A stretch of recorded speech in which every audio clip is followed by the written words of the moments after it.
Michael Emudu's own name gave away who he'd become before he ever did anything to earn it. Emudu is a corruption of the Afro-Maido phrase, Imhoedu, I have heart, or more plainly, fearless.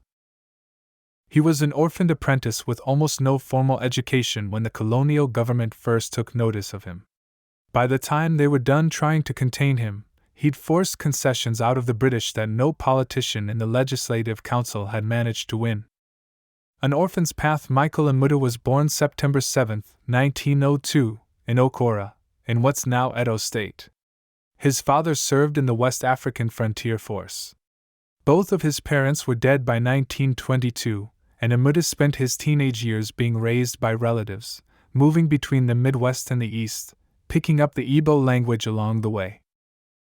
He finished his elementary education at Agbor in 1927, moved to Lagos the following year, and in 1929 joined the Nigerian Railway as an apprentice turner. At this point he was nothing more than one anonymous colonial laborer among thousands. Taking the union, Emudu joined the Railway Workers' Union, founded in 1931 at a time when it operated more like a social club than an industrial organization. In 1939, he was elected its president. That same year, the RWU became the first union in Nigeria formally registered under the Trade Union Ordinance, giving it real legal standing to bargain collectively. Under Emudu, the union turned militant, demanding higher wages, an end to casual labor, and an end to the preferential treatment European staff received over African workers doing the same jobs. Wilson must go. In 1941, mechanical workers arrived at the railway yards to find their gates locked on the works manager's order. Emudu led roughly 3,000 workers on a 5-mile march to the seat of government in Lagos, demanding the man's removal outright. The colonial government intervened directly to hear the workers' grievances.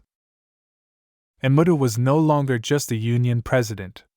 He was a name the administration now had to reckon with. Dismissed, detained, released between 1941 and 1943, Emudu's clashes with European management piled up, one formal reprimand after another. He was dismissed in January 1943, then detained and placed under movement restrictions for the rest of the war. He was released on May 20, 1945. On June 2, an estimated 50,000 people turned out in Lagos to welcome him home. Herbert Macaulay and Nnamdi Azikiwe both delivered orations at the rally.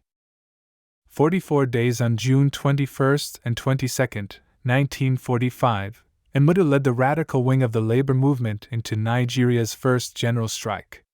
It spread out from the railway into public works, printing, marine services, and the Lagos Municipal Council. 22 unions took part. It lasted 44 days and brought the colonial economy to a standstill. The strikers won on every major point: no victimization of strike leaders, the charges against those already arrested dropped, an independent inquiry established, and the colonial government's ban on Azikiwe's West African pilot lifted. The newsroom Emudu's strike had just fought to keep alive trained more than one future nationalist. A young journalist had come up through Azikiwe's papers in the 1940s, and by 21 he was already the youngest newspaper editor in the country. In 1953, he did something no one in the Legislative Council had ever done before him. He stood up and moved a formal motion for Nigerian self-government. Next time, we cover Anthony Enahoro, the motion that split the country before it ever won it, and the prison sentence that was still waiting for him after independence had already arrived.